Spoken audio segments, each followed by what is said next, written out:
that's a triple play. New episodes, I couldn't wait. Yeah, open your mind at the first gate. Press play, no need to debate.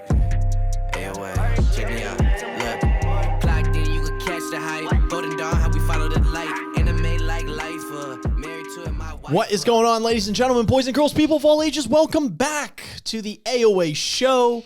I'm your host, as always, Ian, along with my boys, Isaiah. Yo, yo, yo. And Lord Haven. What is going on? Also known as Gavin, but we like Lord Haven now. That's his nickname. So anyway, folks, we are super excited today to go into a deep dive analysis on Tower of God, the webtoon that is, Season 2.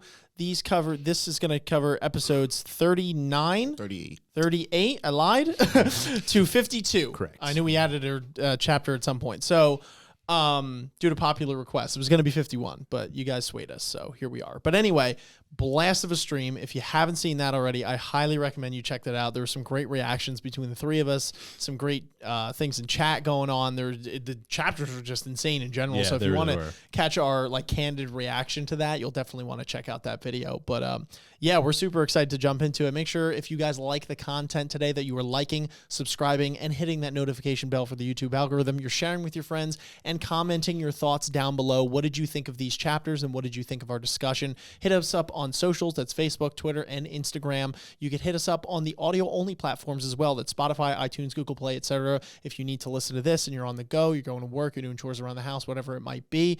And if you want to take that support to the ultimate level, you can hit us up on Patreon. That's patreon.com/AoA show. And join our Discord. We have people coming in by the day now, and it's really awesome to see the community just grow and grow and grow.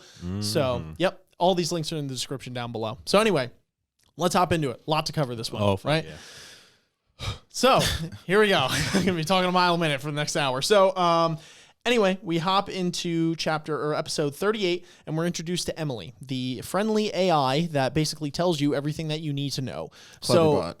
What was that? The clever bot. Yes, the clever bot. Tower of God. Exactly, right? So you ask her questions, you can talk to her, she could ask you questions. What is the meaning of love? You could date her, she could date you. Yeah, there's just all sorts of things that this can do. We even see a shot of Endorsi as well, which was kind of funny because we don't even see her face, and she was trying to explain love, which clearly she's having some things, some issues with that, because she's like, damn, I really just want to get laid. And she's like, I can't because I'm this whole princess thing. It kind of sucks. But anyway, and we had the Dan basically referring to it for actual strategical advice, during a pretty high stakes test where they have to capture the cannons rather than the flag, because why would it just be a flag? And Ran is making fun of him throughout that. And when we realize that this thing is not even a robot, really, right? We're kind of confused as to what the hell is going on until a traveler says, I believe you're human. I can feel you breathe from here. And you're my reason for going up the tower. I love you. And says one day I will. And this, clear, and gets hung up on. And clearly Emily is like, fuck all that noise. Don't fool yourself, you crazy monster. You can and never will be a human. So or fall in love. I have no clue what any of that is about, personally. But I'm assuming it's something we're going to come back to at some point. Obviously, why would they put it there? Rifle in the wall in Act 2, fire it in Act 3. So anyway, moving on to the actual bulk of it here. And I don't know why I keep on looking at the TV when I could just look on my phone. But anyway, so so from there, we get kind of a test of Rand's power here, right? Because at this point, the mole pops out of the wall because they're, during the test. And then he comes up with his boy, who is some just 12-foot tall dude with just a 12-pack at this point. And, as we've learned, appearances really can be deceiving in this story. Sorry, bro, you're not a coon. So you're just not a coon. You could have any extremity that you want. You could have all the weapons in the world. It kind of doesn't matter because you don't have that, that white hair and blue eyes. Shame. So Ran. So Ran is just not impressed. You mean the blue hair and blue eyes? Yeah. Sort of. It's like whitish blue, but yeah. Just annihilates this dude right off the rip.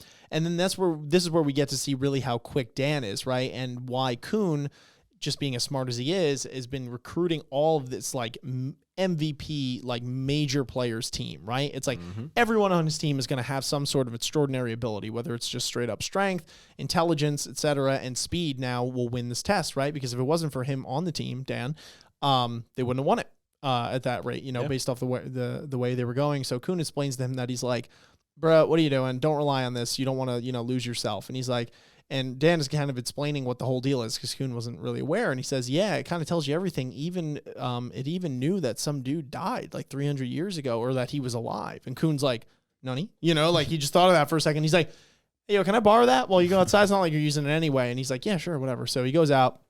And this is where we see the snake herself, which is ironic because we actually meet a snake character in these chapters, but he doesn't last long. So Rachel's the snake. So she comes back out in her wheelchair.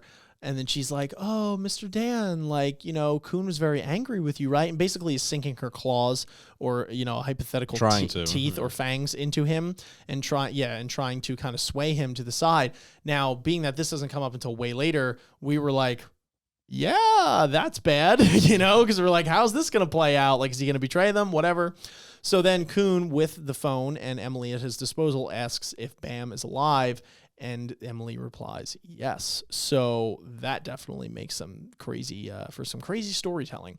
Anyway, we get into floor 28 here, third outer regular test spot, where we see this one squad, which this guy is like a kind of a Chimchar design from Pokemon, chasing down Misang, which was kind of cool because we got to see Misang's like usefulness, for lack of a better term, in this, right? Just the fact that, she's not really a fighter or anything, but she could be great bait or fit into small spaces or whatever you need. Right. But or like the team clearly knows how to utilize everybody's strengths and weaknesses a lot more. I mean, that's sort of like the main crux of this particular test here is they basically win because they just outperform the other team as far as like being more in sync and like, utilizing everybody's tactics well. Whereas this other team just kind of is like doing their own thing not really paying attention to what their teammates are doing or where they are and all that stuff. But yeah, and it's also really cool. I just love like, just as a general note, like a lot of SIU's character designs and like the way that these different floors look, you know what I mean? It like really gives you a sense that like this tower is like literally its own universe. Correct. Like, you know what I mean? As far as like how distinct every different floor is and all the different characters and people and just everything. Yeah, for sure. So we subdue the initial members of the team, and then we go back to Wang Nan, who's being chased down by a new character that we meet. And goes by the name of Quattro Blitz. So, relation to that family. E-rank regular wave controller, a man with an unstable mind, but his powers are the strongest among E-rank regulars, uses fire. So it's kind of funny again because, in a vacuum or objectively, this guy, if it wasn't for Viole being there, would be kind of like a top dog, right? And it's funny just how power scaling goes in this, right? Where it's like you could have someone that's seemingly the strongest and kind of is until like there's just that one dude that's like, sorry, dude. You know what I mean? And then like, it's like today just wasn't your day. So he's also crazy, did we mention? And he's trying to chase down Wang, who needs to open the treasure chest thing with this badass looking key right here. That thing's a unit. You could kill someone with that thing. But anyway, so he keeps on referring to him as his chick, and Wang is trying to hide. And then Wang sees a chance to go unlock it, and he goes to do it. And when it gets snatched by Blitz's teammate here, Chang, who is basically some ruthless a-hole. He's a E-rank regular fisherman, one of the top 5 fishermen among E-rank regulars, cruel and cold-hearted. So this guy they're probably going to run into these people later, as we see as they, the way they leave it off. Yeah. But for now, they're kind of, it's a 2-on-1 against Wang. And I mean, Wang's not even equipped for a 1-on-1 at this point. So he's got to do whatever he can, Exhibit A, in order to get out of said predicament that he always finds himself in. So he plays to the whole "you're my chick" thing by Blitz and puts on like this duck mask that he just had. Naturally, and starts chicken and chirping away. The crazy thing is that Blitz falls right for it. So he's going on about like, oh, this chick and everything, and he's like, I burned it, and so Wang is like, shit, like that backfired. So he's like, you're just fucking crazy. I gotta get out of here. When lo and behold, at the last second, Viole comes out of literally nowhere. In his nice Sunday best dress here. So anyway, he saves him. And Viole is like, why the fuck are you so late? When this guy goes to attack him, Viole realizes that this guy can control 3 bangs, which is the most that we've ever seen with someone, except for 2 panels later, be able to control at the time. That is a big deal that you're able to do that. And it's not, there's only a handful of people that can control 3 at that level. So again, kind of this power scaling thing is just funny because it's like this guy's top dog, but it's like, but you met Bam. I'm sorry, like your days were numbered. So anyway, so then, as I said, a couple panels later, we see the 3, literally a panel later, and Bam has 5. So he's like, here's my dick. Now, now eat it. Yeah. Hold my bangs. Yeah, hold my bangs. Hold my bangs. Yeah, so he annihilates that dude, for lack of a better term. And then we move on, and Wang is steady talking his shit, of course, there, because why wouldn't he be? Calls him a tomato. This guy's freaking the hell out. They're basically like, Wang, like, relax, dog. You know what I mean? Like, it's all good. We got him. And then, Chang is like, kind of calling Bam out, or Viole, and he's like, oh no, I'd beat him, but Viole isn't falling for that shit because he's not stupid. And he's like, the preservation of my team and my old team are my 2 main objectives, because I already had everything I wanted, which is a cool line we get into later. But he's like, nothing is worth. I'm not fighting you. This like meaningless. He's not thing. getting goaded by fucking Scarface. Exactly. He's not getting got. So Wang Nan, though, is there for him to talk his shit, even though he has no business talking any of that shit. So they win the test. They open the treasure, and we have a bunch of snacks in there, which was ironic. And I think they even say, the hidden legendary food was just snacks, right? I love how they just say that, too, as well. So they're there, and Arc Raptor and Wang Nan are talking about how they've been going pretty damn hard over this time, because there's been, like, I guess a bit of a time skip, quote unquote, nothing substantial, but just basically saying, hey, we've been going through X amount of tests. Yeah, we left them off on the 21st floor. Yeah, so they've gone up 9 floors already. Because so like you don't know how much time has passed per se since that, but you know that they've developed a bond. Obviously, even more so, it's solidified. They've been together for a while now, and so that gets stronger with time. So Wang Nan is like, we've been going really hard, but we got to get to at least the 30th. He's like, just push with me for a little more. And he's like, why? He's like, well, the workshop battle's on the 30th floor in 2 months. And he's like, workshop battle? So he explains, it's these people compete to get these dope weapons.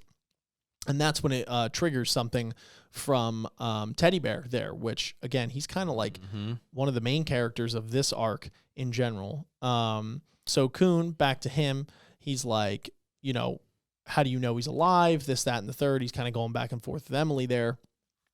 And so, he's scheming something inside of his mind, right? He's like, what's happening right now? So Apple then calls Khun, and Apple tells him that, remember how you asked me to find the devil's right arm a long time ago? Yeah, I remember. And she says, I found him. And he's like, what? She's like, someone posted on the box. I think his picture was taken by accident. It looks similar to what you described.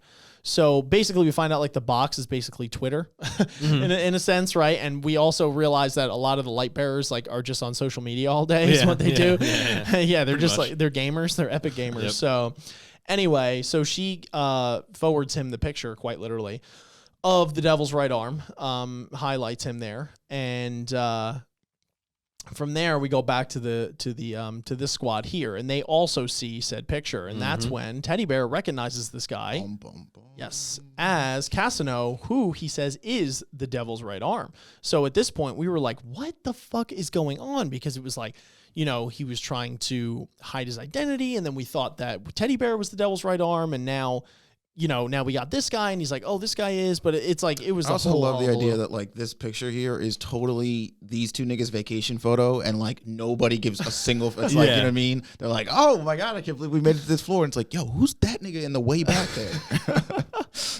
Yeah, right. With this one random wing thing. Anyway, so now Khun's like, all right, we're gonna hunt him down, right? Because we need answers here. So. From there, we go back to the squad here, and we have a lot of exposition. So essentially, without going panel by panel here, because we don't have that kind of time, Teddy Bear essentially explains his whole backstory. Yep. So essentially, he tells you that he was, as a child, experimented on up until teenage adult life with one other person who is the devil's right arm. Or technically left arm.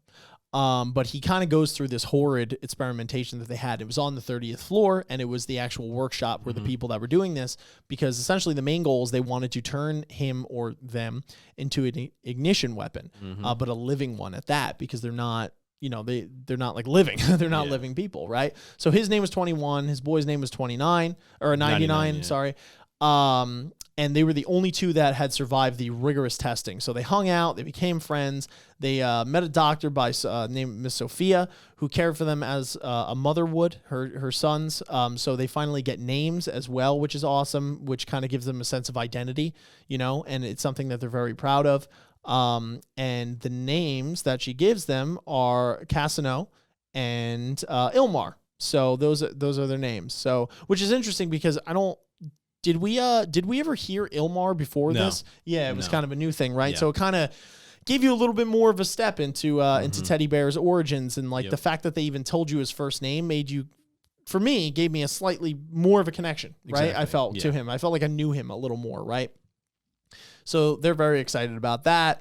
They're, with her until the time comes for them to be transported, because they are now old enough, or whatever the stipulations were, to this fucking terrifying room where they see this being that I guess is the devil in some sort of sense, that just is kind of formless, kept on changing its form as if it refused to have a shape.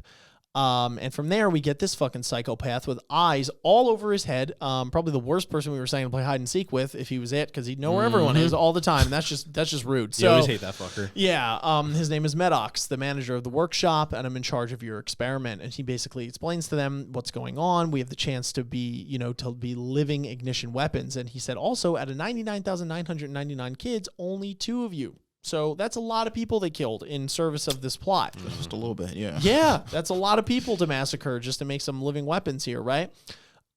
He says, ignition weapons are weapons that bear a soul. They're weapons refined with Shinsu bearing a soul. The ignition weapon is the strongest and most beautiful, but it still has limits since it's just a weapon, so we decided to use a living human body, right? Which would definitely have its advantages. They're also crazy. So we go into what the testing was like, and it was horrid, as you may have already guessed. He says, it was extremely painful. Ugh. And when they were done, the entity was split in between the 2 of them to their right and left side. So we got Ilmar, or Teddy Bear, as the right side, and we got Cassino as the left side. Right. Yeah. So from there, it was really shitty, because from there they were trying to cope with the changes that were made with their body. Their mother figure, Sophia, kind of didn't want anything to do with them anymore, because I guess she realized what was inside of them, the whole nine, which is really shitty, right? He doesn't state specifically that she was like, no, I'm not talking to you. He also says that there was a theory that she wasn't allowed to see them anymore, so that it wasn't her choice to just stop talking to them. Oh, good point. Contact. Okay, you're right. You're right. Mm-hmm. Yeah. It says Miss Sophia, who had visited us every day, didn't come to see us anymore. That's fair. Yeah. We never learned if she was sent somewhere else or wasn't allowed to contact us. Yeah, my bad. They couldn't really cope with all of this, right? Mm-hmm. It was a lot of meaninglessness in their lives. I mean, how could you? Yeah, right. And after a long time had passed, they said, one day I awoke from the cold. I'm strapped down and was being transported elsewhere. It was my first time seeing the roof and experiencing snow, and I thought, I didn't think about what would happen to me next or where I would be. I marveled that there was a place in the world with such beauty. So at this point, he says he wished to live longer. He had meaning in his life now again, right? And, it was that moment above the sea that he really, was able to come to the tower by, Hedon. And ascend it. So he's been going the whole time, and that's when he realizes that it's interesting because, Cassino is also climbing up the tower, but he doesn't know the motivations for Cassino doing it. So something else that I find interesting looking back at this is that a lot of, because he's obviously not the first one. We have Rachel in her own sense, and I would even say Bam to a degree. We have these characters who, have lived outside the tower, who are, anytime they're struck with, like, I guess the idea of, or the appearance of, or the sight of, like, something that resembles, like, the sky, right, or the stars, or just, like, sort of outside weather or beauty, whatever you want to call it. Like, there's this like, innate, I guess, whimsicalness that they all get about it, where they're like, wow, this is fucking beautiful. Like, just look at I've never seen this before. And so I guess it just really nails down, like, the sort of, like, rut that everybody lives in, whether you're in the tower or below the tower or outside of it, right? There's no access, I guess, to, like, the sun, or you know what I mean, or like weather, or like all these things that like we, you know, sort of just know about and live through in real life, where like it makes them feel like everybody's just kind of fucking trapped in this, you know, in this globe, right? And so I don't know, every time like a character's like, you know, just I guess sort of like awed by, you know, weather or something, it's like it just reminds me, it's like, wow, these guys are all just kind of fucking, you know, they've been in this tower, in this life for so long that they don't know what like outside looks like, or you know. Yeah, for sure. So then we get this, you know, just add sad on sad on sad. There was just a lot of sad that happened in the next couple chapters here. So at this point, Teddy Bear is outside. He's sitting on a rock, and Viole comes out, and, you know, because Teddy Bear had asked him to. And essentially, long story short, he says, I have to leave because I have to go find Casino. But I need to know if you're an ignition weapon or what you are, or if Fug is part of this like really effed up experiment. Like I have to check, right? Because it just can't, it doesn't sit right with me. There's almost 100,000 kids died for this. So like, I got to know that you're not supporting this, or that I know you don't have one of them in you as well. So, so then, we hop into the next chapter and we load. Okay. Anyway, so then we get this cool shot, this standoff here.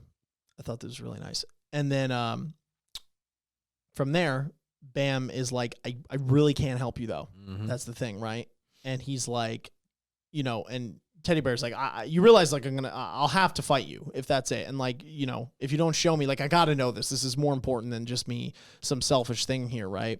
So Bam, you know, is, I guess, doesn't really have time to explain because he's dodging all of these giant attacks, and we get to see some more of Teddy Bear's true power here. And he has to, you know, he's fighting because he needs to know the truth, you know, for those kids who were sacrificed during this experiment. And it's from there that he hits the wall, and Bam basically tells him that he never heard, sorry, answer me, Jewel Viole Grace, blah, blah, blah. I can't remember what he said exactly. I was trying to quote it. Yeah, I'm trying to remember. Yeah, my bad. He says, okay, 7 years ago when I first joined Fug, a man said, I'll teach you how to become a god. God, he says? You say? Yes, God. The power to make all wishes come true, change the world, or throw that all aside and walk your own path. And I can only give you the smallest part of it now, but this power will help you choose your destiny. So that leads into where they kind of put him in this weird river lake thing, like this pool of water, when he sees this red streak, and whatever that was, obviously meant to be a mystery, kind of imbues itself with him, and he has this ability now. So he said, as soon as I laid eyes on that red light, I was struck with great pain and fainted. And when I woke up, I felt it inside me. I asked about it later, but they wouldn't answer me. All I know is that folks secretly hid it on the floor of the test and made a huge tank to take care of it. And the water inside it is very special. It makes a Shinhyu that goes inside it huge, or enhances one's power to control Shinsu, for example. Abnormal things happen in there. That's what this power. When I heard your story, it felt like that your situations were eerily similar. But this is all I know. I don't know how to wake this up, or whether this is related to the experiment or not. He says, "I'm sorry." Damn. And from there, though, what was that? Was that? I don't know, well, when you think about it, it is very similar to what happened to Teddy Bear, like, because that's essentially, there was that dragon that was just changing forms, and it was inserted into their body, very similar to Viole, who was in the river seeing it, and then that was like they went through the same process. And but we like know, I guess, that for word, whatever for beat. The thing is that, like, you know, afflicted Teddy and Casino and Bam is like a living thing, because they referenced earlier that Fug was keeping whatever this thing of red light was hidden, and they were taking care of it. So both these things are like living entities that I guess can possess people, or you know, whatever. Yeah, or it's almost similar to the ignition weapon in the Black March. You know how it was like a physical woman when Bam had held it, that you know, so that is like a representation of something that is living in a sense, whether it's another soul or whatever. So essentially, they might be able to take any form that they want, or if they have a set one, which they still need like basic requirements to keep alive. So, you know, if they have different forms, and this one is in the river, same one as Teddy Bear in that tank, you know, they could be kept alive in a sense and inserted into other things. Interesting. Yeah.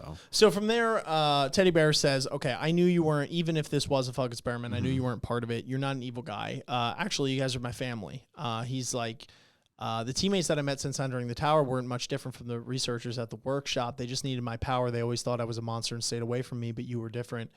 Every time I saw you guys in the morning, I felt like I did when I saw my first snow. I knew I would have to leave one day, but I made excuses to delay my departure. And from there, he gets on his like speedster bike, but he says, "But it's winter is over now," and he says goodbye. So he's like, "I got to do this for me."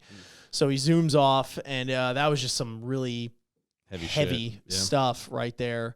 And then so he's on his way. So then we go back, to Khun Squad. And they just look so badass, right? So they're they're walking through here, and they're basically go to this giant hand, which we get into the naming of it in a couple panels here. And they know this is where they've tracked down the Devil's right arm.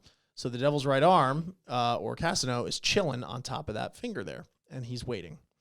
So then we get into the next chapter. And you know, the more I'm thinking about this, dude, if Ran had just been like chill, right? And didn't like run ahead, didn't fuck with Khun's lighthouse. Like we could have all run up in there together. We could have, had a unified 3-way front. But no, Lil Khun had to get too high for his britches and run in there and start swinging his Fisher stick at niggas left and right, and like kind of fucked everything up. I'm kind of mad at him right now. I'm not going. In a sense, it might have ended the same way though. I don't believe you, Gavin. They did have bombs above that whole place, like.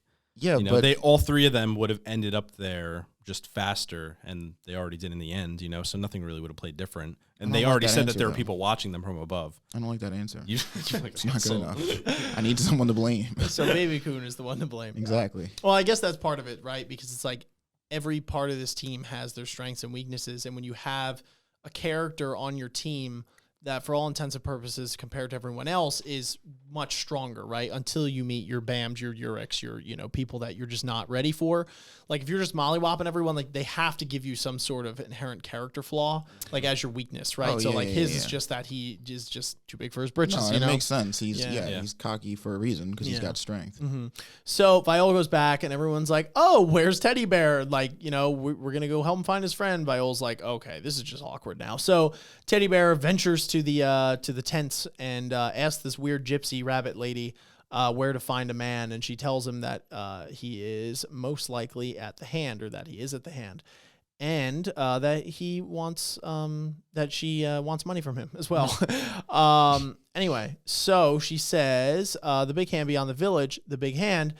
People say it was a part of a huge statue that broke, leaving only the hand intact. People here call the hand of Arlen, so we'll be referring to it as that. She says that's where the guy is, but be careful because there are traps everywhere, and this isn't something that like you probably want to go in alone with. But Teddy Bear knows his purpose, he knows his meaning, he knows that he has to do it in spite of all odds. And I'm remembering also, I think it's funny that almost everybody but Khun like hears or gets warned somehow that there's traps in here, and they're like, fuck it, whatever. Yeah. Like they're just like, I'll be fine. And it's like, you're not though. Like they're traps for a reason. Like you're being warned. Take the caution. For real, right? Hey. So anyway, then we get into it, and Teddy Bear encounters his first set of traps, which he is going with. We go back to Khun Squad, and he's telling him the bigger picture. And that's when basically Ran and Novik run off, or rather Novik's running after Ran, who ran off, and is just, character flaw here, just taking on everything by himself. He even destroys Khun's lighthouse at one point because he's just fucking off the charts here with this power. So Khun is very upset there as well. We go back to Teddy Bear fighting his way through. He's like, "You're not going to make this easy for me," when all of a sudden he meets Ran. And Ran, again, kind of like kill you first, ask questions later kind of guy. By the way, my favorite panel in all these. I don't know why that picture just cracks me up so much. He's just like, like he's just a little guy, just like, He's like, there's ketchup in my pasta. It's just funny. So he basically calls Teddy Bear fat and the Devil's right arm, and they're about to go at it here. Meanwhile, Teddy Bear is like, "What are you like? What's going on, bro? Like, leave me alone for 2 freaking minutes, would you?" So Bam is kind of, feeling the effects of this right now. We go back to these guys. They brawl in a second. We get the Miss Cheney style, and my whole screen's white. Okay. We get the Miss Cheney style lightning things, which were cool because, kind of alludes to the Miss Cheney princess that we had as well, which is really cool, part of the family there. So they are brawling. We kind of get to see Teddy Bear's powers really manifest themselves here with the shield, the feet, the giant hand, etc. But then he does get cold clocked. But the shield comes to help him out in this scenario. Otherwise, he probably would have been dead straight up from that. And I think I'm just going too damn fast for this webtoon right now. Sorry. We got a lot of stuff to cover. This was a long stream today, guys. Damn. That's crazy. Yeah. It's like literally not even loaded yet. Not even. Yeah, facts. So I on your Wi-Fi or some shit? Cut this out. God damn it. I'm doing so fucking good too. Okay, we just skipped that panel. Anyway. Anyway, so then we get Novik coming to the rescue here, and they're gonna go a 2-on-1 fight with him, which doesn't really seem too great of odds for Teddy Bear. So we go back to Bam, and then Bam is like, fuck that noise. Going after him. So he does it because he's Bam and he can't leave no man left behind. Nope. You know how it rolls. So anyway, moving along. Again, Papa Raptor is like, I already know what's going on because I'm the father here. First of all, Machete is not allowed to talk to any boys. You're up past your curfew, okay? And I clearly know that Teddy Bear left because I know he looks at it, and I know my own son like the back of my hand. So he's like, I know you all, and you can't escape me. So he's like, all right, Bam, don't go. And Bam's like, yeah, well, I kind of got to because I'm the protagonist of the story. So he's like, all right, whatever, fine. So then we get Wang, like the true homie, coming out, and he's like, bro, I've been waiting here the whole time. Like, are you kidding me? Like, let's go. Dog, I already knew we were going yeah, after right? him. And Prince was out there, and then we get Yeon as well because they don't have any more of those just like sand cruisers, which are just awesome. I want one. And she's like, did you realize that I'm fucking rich? So I could just get one, okay? So then Bam is on the chase for these folks. So that's when we get into some pretty relevant stuff going on. And this is where it's like, bear with me if I accidentally miss something flying through this. But there's a lot to go over here. So essentially, half of Khun's squad can't come for the various reasons, right?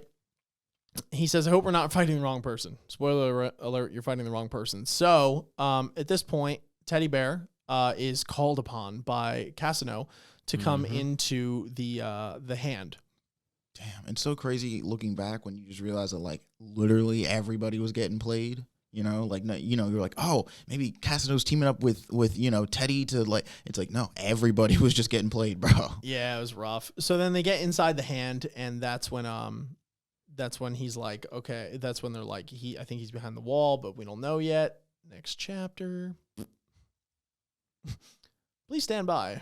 Intermission. Anyway, sorry guys. So then he realizes Khun, rather we go back to Khun, I'm sorry, and at the last second, not really, sort of, here kind of realizes that he might be caught in a trap. And so this like snake tongue guy just shoots a beam out of the ground into his heart, essentially. And you're like, at this point, we were like, oh shit, if Khun dies right here, it's over. We're rioting. So then Viole comes to the weird gypsy lady. What's her name? Shasha, somebody said is how you pronounce it. Shasha. Where's the person? She's like, it's dangerous, kind of the same spiel, but maybe I can go with you. You might need a light bearer there. So we get back into the brawl here with the devil's right and left arm. He comes swinging for the fences, the devil's left arm, that is. Ran and Novik are thoroughly confused as to what the fuck is happening at the moment. So is Teddy Bear, to be honest with you. And they keep doing their thing. We go back to Khun. We see the assassin here, this snake-like character. And he's basically like, okay, this bitch paid me a lot of money. And then, boom, he's alive. And you're like, how? Why? I don't care. He's alive. Doesn't matter. And he's like, who paid you to kill me? And he's like, you think I'm going to do that? Like, you're a weakling, bro. And Khun's like, actually, I have this really dope armor that protects me from your bitch moves. And second of all, my name's fucking Khun. Is that a quote? Yeah. He's like, second of all, my name's fucking Khun. And first of all, look at this fucking shot. Yeah, look at the hair flip, dude. The hair flip, bro. He's like, dude, everything. Don't matter. It's a good one. So Horrible. he's like, I think you got it wrong. He's like, I'm not a light bearer because I'm bad at fighting, because he's talking shit. He's like, I'm a light bearer because I like giving orders. I was like, okay, Khun, okay. Like, yes, daddy. Yeah, right. So stabs this mofo, asks him for all the info. The guy gives him the info, and then that's it. And Khun's like, okay, now you're useless, and then kills him. So he now realizes that Apple essentially hacked into his shit, betrayed him. What the fuck's going on? We go back to the fight here. That's when Ran and Novik kind of understand what's going on, but they're like, well, here we are, so we have to use our teamwork. And, you know, again, power scaling, like Ran and Novik actually are 6 squad together. I do like them.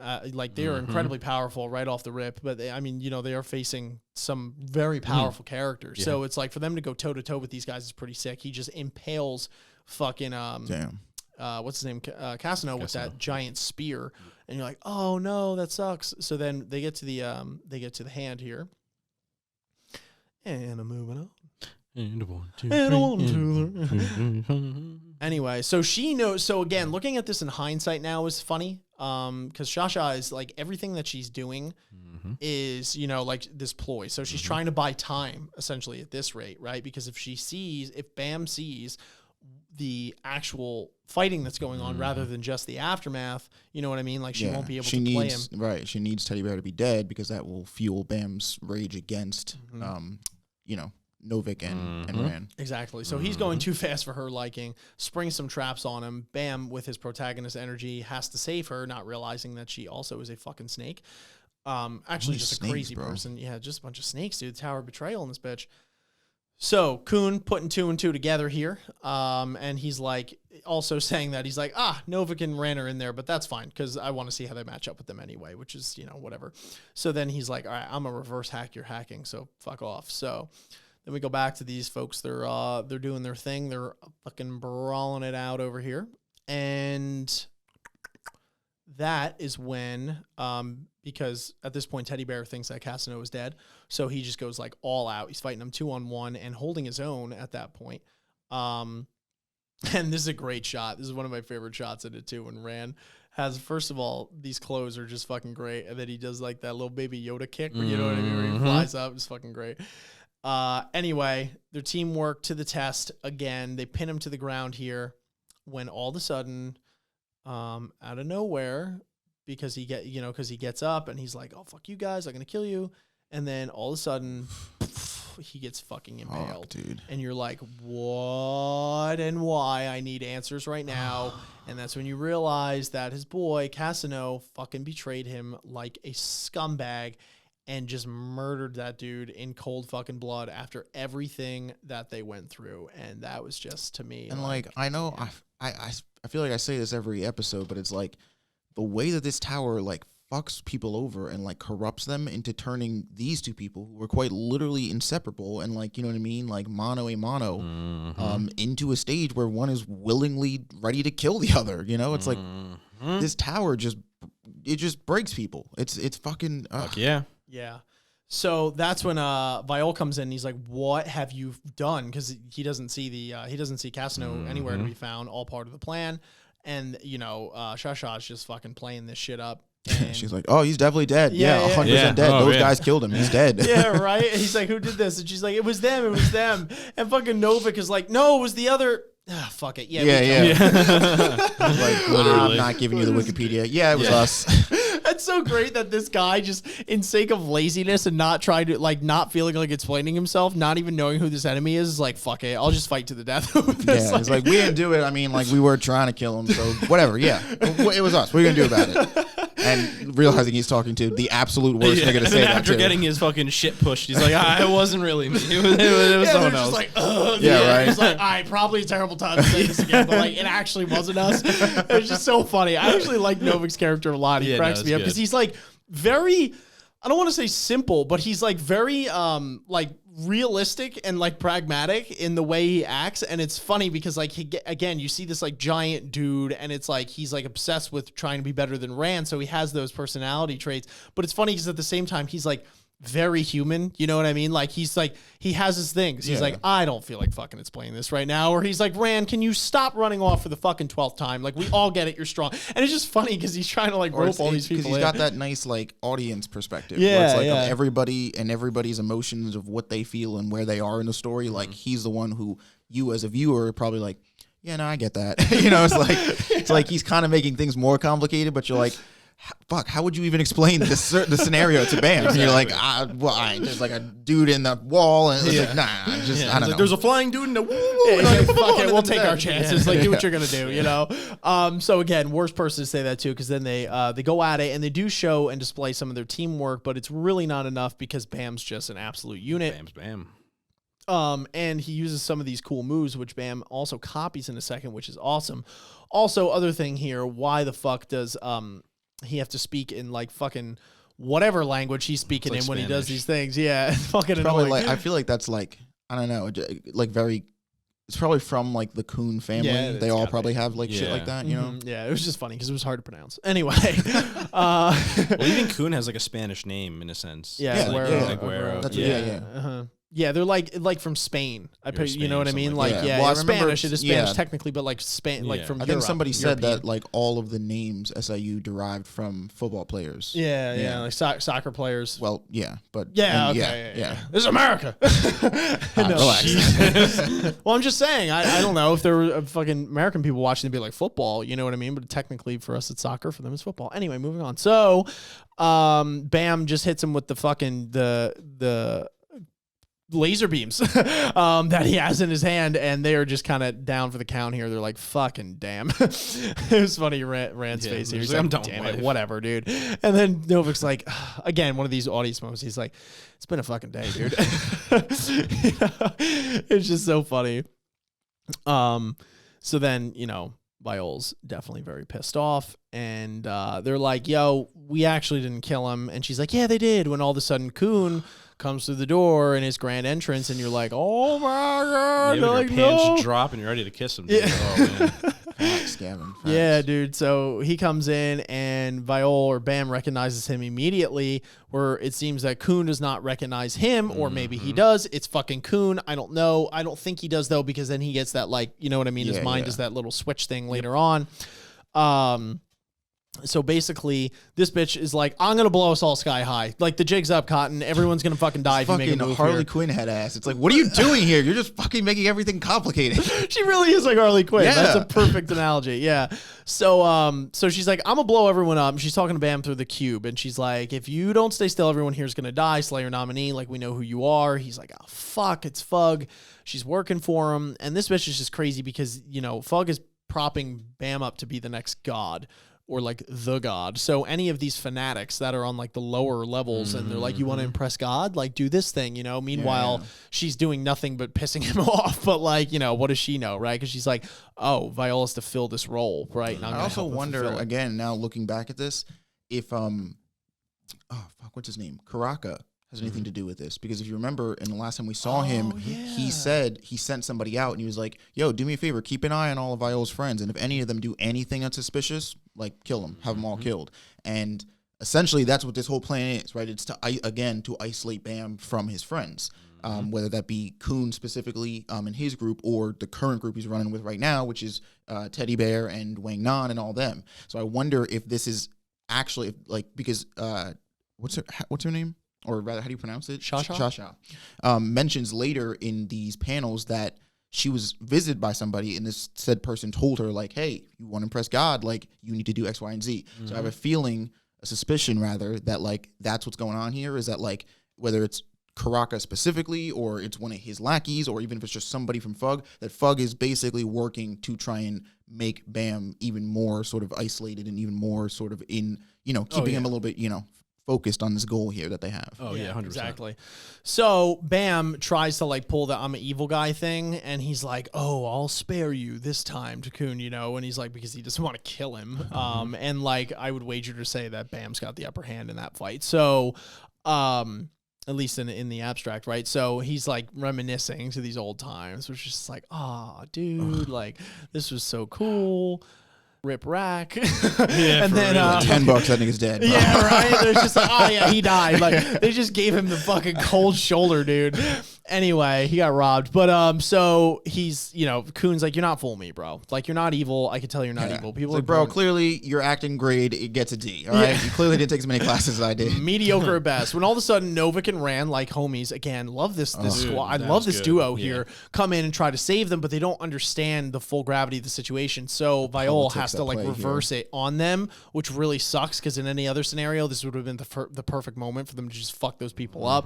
But here we are. So then it goes back, and she's like, you play that shit again? Like, She's you like know, literally nuts. He Yeah. literally was like, yo, I'm going to do this, but you keep fucking with my friends, like, I'm going to kill you. And she's like, Yeah. oh, that's crazy. Anyway, I'm going to blow everybody in this bitch Yeah, up. And it's yeah, like, yeah. what are you doing? Yeah, she's just like, fuck it. She looks back at him. She's like, you're a god. Man's like, like fucking turn around.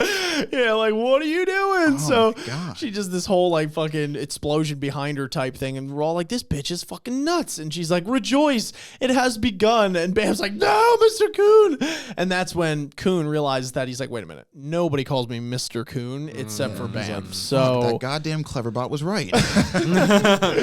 yeah, for real, right? So then we get into episode 51 here. She blows the fucking building up sky high, and we chill for a second because my shit won't load. How was everyone's day today? It was good? It was good? Everyone's doing good? It was all right. Lovely weather we're having. Anyway, so blows up the building. We're like, okay, what's going to happen to Coon here? Because this can't fucking happen. So blows up the hand.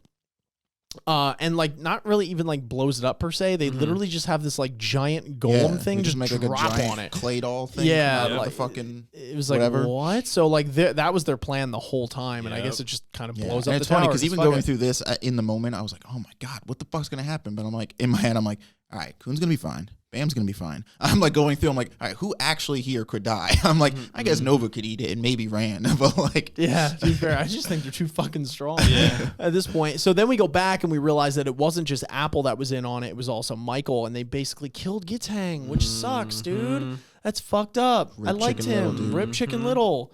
I wanted to see him like actually fight and like have like a sick fight wasn't scene, gonna man. happen. I think he got the Rang sickness or the rack sickness, where it's like if your character Yep. looks a little too goofy and is used for If it one looks too like many anything but a person, comedic you're beats, dead. like you're probably gonna be offed. Facts, right? So anyway, so he's just virtually feeding him poison, and he's just like beady-eyed deaded over here. That's when Dan's just getting his ass whooped all over the fucking place. Yeah, this poor And he's dude, like, bro. "You fucking traitors!" And they're like, "Yeah, we killed him. So what?" And then Rachel comes in because she's like, "Oh, you know," like she tells him the whole plan. She's like, "Well, I told you the whole plan, so I might as well kill you now." Right, yeah. So then that's when we'll get to it in a second. There it is. Snake comes in standing, by the way, and it looks like he's looking at her legs right off the bat. And he's like, Rachel? And Well, she's he like, knows because remember he was in the briefing Yes. back when Coon was talking to his team, and Coon told them all like, "Yeah, Rachel's a snake. Like we're gonna kill her." oh, true. Yeah, So yeah, he you're doesn't. right, you're right. Yeah, he knows what's up. Yeah. So, you know, because to be fair, though, when she did say, you know, that thing initially, beginning of the read through, we were like, oh, Dan, no, don't you dare fall for what she's saying. Because Rachel was like, oh, Coon could be like that. Well, I sometimes, just like, thought she will was you gonna be my straight like legs? lie to him and trick him Yeah, because yeah, again, yeah. I knew like he knows. You know, he's Who part of she the is. team. Yeah, Yeah, he knows the whole deal. So I figured like if she was just gonna like try and fucking Yeah. put one up on him. Or Coon something. had that contingency plan. She's like, please let me like be my legs from now on. And he's like, yeah, I forgot about you. How did it not cross my mind? The real traitor was right here. So it was you who asked Fug to kill Coon, wasn't it? Oh man, she was behind it all. It's so fucked up, dude. He's like, get lost.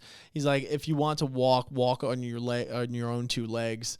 And then she's like, fucking. And Rachel, who Oh, can't handle no. a modicum of criticism or like insults whatsoever, just loses it. Yeah. Literally loses it and stabs this nigga fucking 90 times in the face. Yeah, she's Ugh. she's fucking crazy, dude. She's Nothing but hate for this woman. And no, it's Oh, no, it's dude, also wild. All right, prediction time. Rachel, part of Fug. You think I so? think.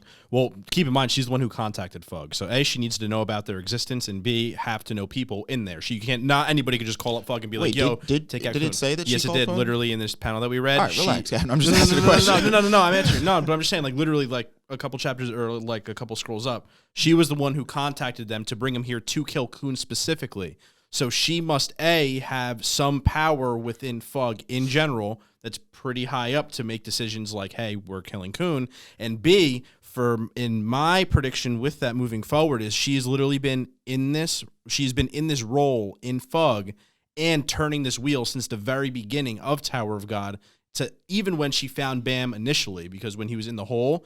So say what my thought is, Fug had found out about this power living underground or something of that nature. Rachel then went out to go see who that was if it wasn't a regular. And with that, her task would be to get them into the tower, being an irregular with a lot of power, and see if she could persuade him in a way to go up into the tower to reach their goal, which is to kill Jihad. So with doing that, befriends Bam, and in a sense, becomes friendly with him, and just through their day-to-day, doing shit, playing board games, has feelings for him, in a sense, but it's not.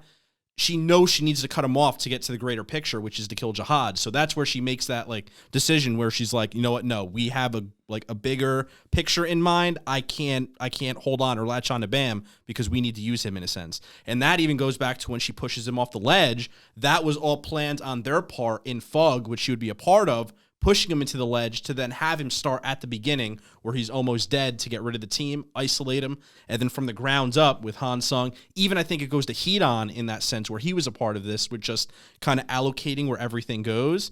And then now you have it to where he's in the bottom of Fug, building his way up. He's a Fug Slayer. And literally she is one of the main cogs in this gear that just got this ball rolling. And now we're at where we are now. That's an interesting theory. I have an alternative theory that shares some of it. So I could get behind that she might be Fug, but I don't know. This is where it'd be maybe a little different for me. I don't know if she was Fug from the rip. I don't know if she was Fug when she was visiting Bam.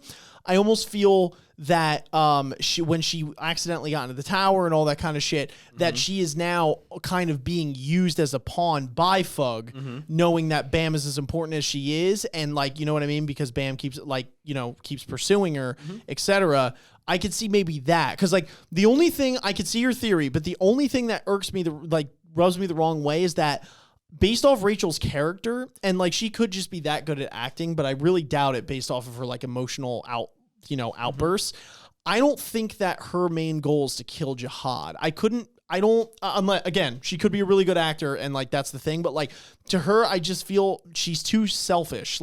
To her, that would be a very secondary goal. So maybe she's part of it and says that she's going to help, and then she doesn't want to do what her if own Fug thing? says we will give you everything that you want if you kill Jihad? She's she's already done this much, so Yeah, but literally we it could be in a sense we do know that Rachel can't do anything on her own. Well, which is also why she would be a part of Fug to begin with, because this entity of people would be able to physically get her to her dreams if she does everything that is told for her to do, which would be getting this power, persuading it into the tower, killing Jihad, thus allowing her to reach her dreams of where she wants to go. I think Rachel is just a straight pawn. I think, to be honest, she's a lot more. I think she's a pawn, yeah. Well, I don't think she's a central point of Fug or anything. I really think that Fug is just straight using her, because I think, to me, Rachel's character is somebody who's not supposed to be a part of this story, right? She found Bam. She found this person who is a lot, for all intents and purposes, better and stronger at her when it comes to accessing Shinsu and just being, all around the more important character for the tower.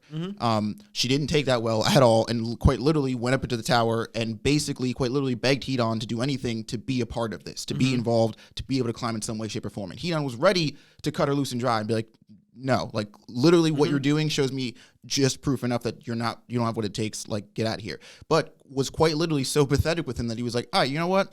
This is kind of amusing. I'm going to play your game. You can climb the tower, but I want to see how far you take this. I want to see what you're willing to do to get to the top of the tower, because I know that you couldn't do it on your own. And so it's almost for me, Rachel is just getting used. Fug, we know, wants to get to the top of the tower because we know they want to kill Jihad. So if Fug knows that and Heat-On knows that, and Heat-On, whether it's Heat-On directly who's contacting Fug or whatever, but is hey, there's this girl that's willing to do whatever it takes to get to the top of the tower, so go ahead and use her, because that's what she wants. So I don't think Rachel is in this helping. She's not doing this for Fug. She's doing this for herself. It was the same thing way back in season 1. I think that she is just in it for her. You know what I mean? Well, no, that's what I'm saying. When I say centerpiece, it isn't that she's the all-encompassing leader of it. It's the matter of fact that she is a person who can directly be utilized for said task to get Bam to where he needs to be in terms of them being able to use him. And, she is the pawn and the direct access to do it. And again, I agree with what you said with Heat-On. I think that's what the interaction happened. But, I also think back to how she also initially found Bam. And I think it would be a stretch to say that she randomly found him on a strange accord and wasn't guided to that specific place for some reason. And whether she just stumbled upon someone who maybe was a Fug member and was hey, if you do this, we could talk about your dreams, or, even went in what do you want to go, or if she had tried to get into the tower prior and met a Fug member and he was if you do XYZ thing, we can get you to what you want, and something like that. It's not coincidental in my mind that she just stumbled upon Bam. It had to be someone who guided her there. And I do also think that she was used as a pawn, but I don't know. It's there's no coincidence with her finding him and doing what she did. So I could get I think behind it's that. related to Fug. In I a don't sense. know. I feel like my only thing is that like with Rachel's character, like it's not like I feel like giving it some like non-coincidental thing gives the character too much like central purpose in the story. And again, I feel like the point of her character is quite literally supposed to be like as the relatable one is the one who finds herself in the middle of the situation that has no right to be here. Meaning nothing she's done like should have put her in the place that she is other than all the back. Yeah, but keep in mind from people that we've done. talked to who've read the Tower of God in fruition have also said that they do feel some sort of emotions and not so much a negative light toward the end of it because of the decisions that she made. So with my mind, there had to be some sort of turning point to where it is relatable and understandable as a human, not essentially make her a centerpiece of it all, but like in some way it justifies, and I say that very loosely, justifies what she has done to a sense where you can relate to her as a person. She's definitely very mysterious and just the worst kind of person. She literally follows up stabbing him by saying, "You don't know anything. I didn't do anything wrong." Mm-hmm. Yeah. You're fucking crazy. It's just a lie. And that's the thing. She's just fucking psycho. Yeah. Anyway, so Bam's a little fucking torn up over this, as you can see. This is when the rest of the squad gets here, and a little too late, unfortunately. Because this wasn't before, and I'm sorry, I glanced over this at first, but Viole says, "Yo, follow us." He's like, "Follow, like you could follow us now." Or no. Maybe he says it We this haven't got chapter, there right? yet. Okay, Yeah, my yeah, bad. yeah. Sorry. Excuse me. As this loads. Anyway, so squad gets here. Okay, that's when they're like, "Oh god, my fucking head." So then they get up, and Viole's like, "Yo, come with us," because she's like, "I'm gonna kill you. I'm crazy," and Ran is like, "I'm going to fuck you up." And again, Viole, knowing like the backdrop to this, can't afford this other brawl right now. So Viole's just like, fucking relax. Everyone just relax. And by the way, I just copied this guy's move on the fly. So that's pretty cool. And is Fucking using Kakashi, dude. I'm telling you. yeah, fucking It's insane. So he's using the lighthouse to talk to them. And he's like, just follow us. Like, please. And they're like, why would you? He's like, dude, just fucking follow me, please. Well, so there's a line that he says though, where he says, "I don't want to fight any more of Mr. Kuhn's teammates." Yes. And Rand catches on and says, "What do you mean, Mr. Kuhn's teammates?" So like very clearly, I'm assuming once they work together, you know, it's going to be pieced together that Bam is somebody that used to work with Khun and or that they're friends and all that. Yeah, and he says, "I'm sure he's alive." Yeah. So then from there, they're all searching, and they're like, "Yo, where you at, Viole? Throwing fucking bombs. Yang, like, he's dead." So they're like, "Hey, oh," and then that's when Wang is like, "Hey, there's someone down here," and it's Khun. So now it's going to be interesting because we're going to have this like reversal of team, right? Where it's like now half a Khun squad has to go with Viole, who gets taken from his, and then Khun's going to get integrated into the squad that we've, into Wang. It's literally going to be, have you ever watched the TV show Wife Swap? That's exactly what it is, dude. You got the two wives just switching. No, you never seen it? Never, it's not like once. literally they switch families for a week and like try to live out lives, dude. That's exactly what's going to happen. The weirdest fucking thing I've ever heard in my entire life. Why, It's hilarious. why But that's would- what they're doing. I don't know. It's for I money. mean, they're not wives. For money. so- It's for money. No, but they're daddies, and obviously it's just daddy swap now. So we're man. gonna figure that out. Yeah, that's wild. So those are the chapters that we read. There was a lot, like I said, to go over. Talking a mile a minute there. If I glanced over for anything, real. apologies. Just a lot to cover in that. Definitely make sure you check out that live stream though, because it was a blast reacting to all curious- that. Has a whole new light. I'm curious, where do you guys think this is going to go? Like this with this whole team swapping thing now. Like how is this going to play out?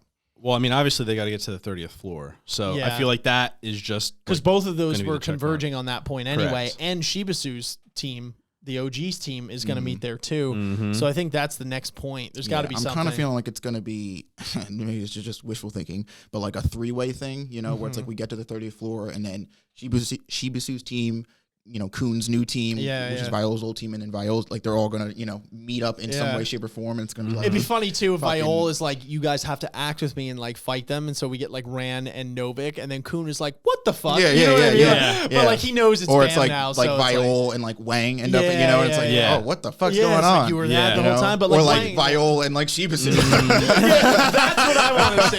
That's what I want to see. Or He's like, what the fuck? No, that'd be the most realistic one, because Shibasu and Squad has no fucking... That's Well, what I mean, 'cause Shibasu it's like, himself kind of knows. You can't, if but- you put, I feel like anybody from, you know, when I say Khun's team, I'm referring to like Khun and Wang right now. Yeah.